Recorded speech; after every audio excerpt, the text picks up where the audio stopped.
रावण की 11 अच्छी बातें जो रामायण में छुपाई गई। रावण की 11 ऐसी बातें जो टीवी सीरियल रामायण में भी नहीं दिखाई गई। रावण जिसको स्वयं ब्रह्मा जी ने वरदान दिया हो कि तुम्हें कोई नहीं मार सकता सिवाय एक मनुष्य के, वो भी तब जब तुम्हारी नाभि पर वार किया जाए।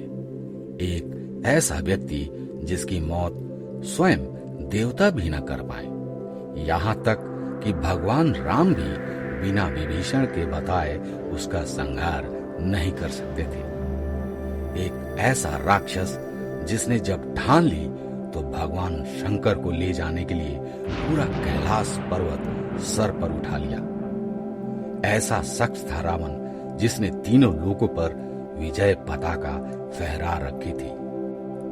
दोस्तों, आज हम बात करेंगे दशानन रावण के बारे में। इस एपिसोड में आज हम आपको रावण के ऐसे विचित्र बातों के बारे में बताएंगे जिनसे आज भी लोग अनजान हैं। रावण की कुछ अच्छी बातें आज आपके सामने हैं। नंबर 1, घोर तपस्वी। वैसे तो आजकल रावण को उसके अहंकार और जिद के लिए स्मरण किया जाता है, परंतु क्या यह बात आपको पता है कि प्राचीन काल में उसको उसकी घोर तपस्या के लिए ही जाना जाता था। ऐसी घोर तपस्या के बाद वरदान पाने के फलस्वरूप ही रावण तीनों लोगों का स्वामी बन पाने में कामयाब रहा। रावण की यह सबसे बड़ी खासियत थी कि वह एक से बढ़कर एक राजा को हराकर उनका साम्राज्य अपनी लंका में मिला लेता था।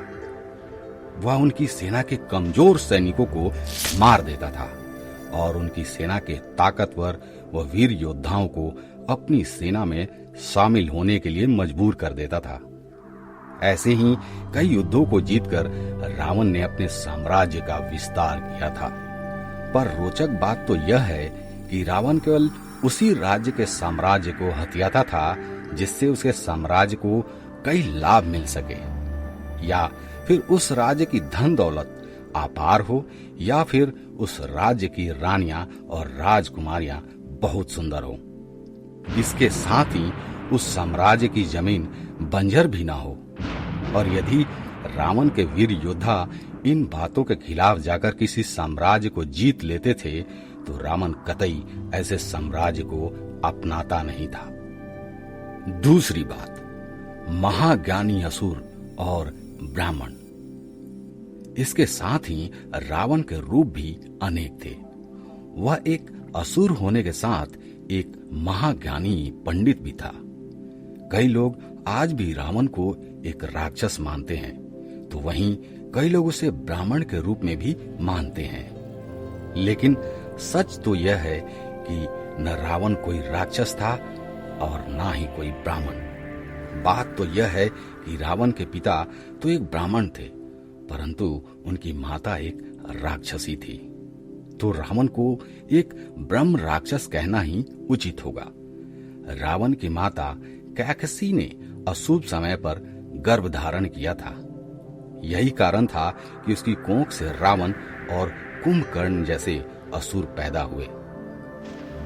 तीसरी बात, परम शिव भक्त। आपको बता दें कि रावण शिव जी का बहुत ही बड़ा भक्त था। कहा तो यह भी जाता है कि उस समय रावण से बड़ा शिव भक्त कोई नहीं था। यही कारण था कि वह चाहता था कि वह शिव जी को लंका में ले जाए। उसने देखते ही देखते पूरे कैलाश पर्वत को ही उठा लिया था।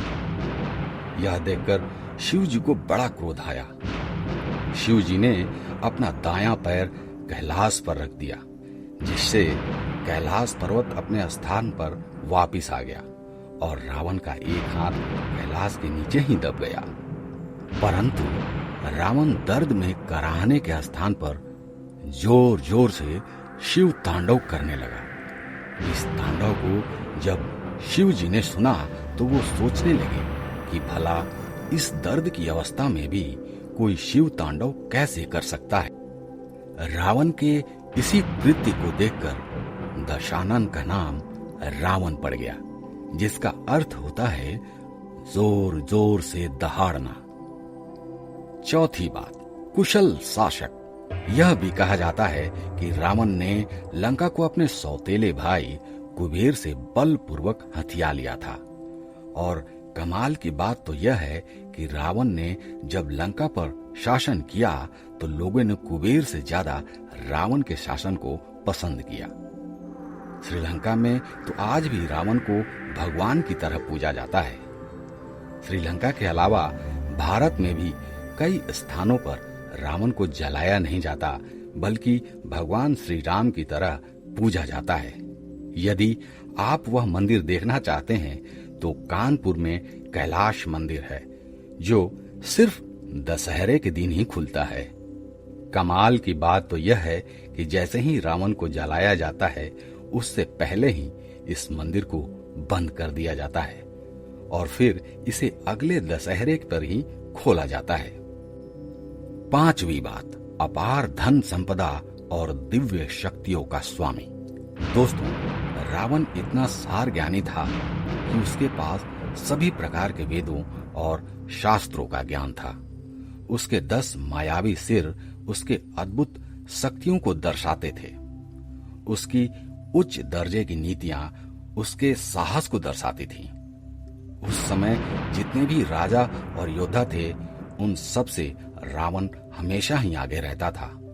उस समय तो किसी भी राजा के पास कोई विमान नहीं था, पर रावण के पास कई सारे पुष्पक विमान थे। ये सभी पुष्पक विमान रावण ने अपने सौतेले भाई कुबेर से हथियाए थे और ये सारे पुष्पक विमान स्वयं ब्रह्मा जी ने कुबेर को दिए थे। इन पुष्पक विमानों की एक खास बात थी कि इनको अपनी इच्छा अनुसार छोटा या बड़ा किया जा सकता था और इन विमानों की गति को भी अपने इच्छा के अनुसार घटाया या बढ़ाया जा सकता था।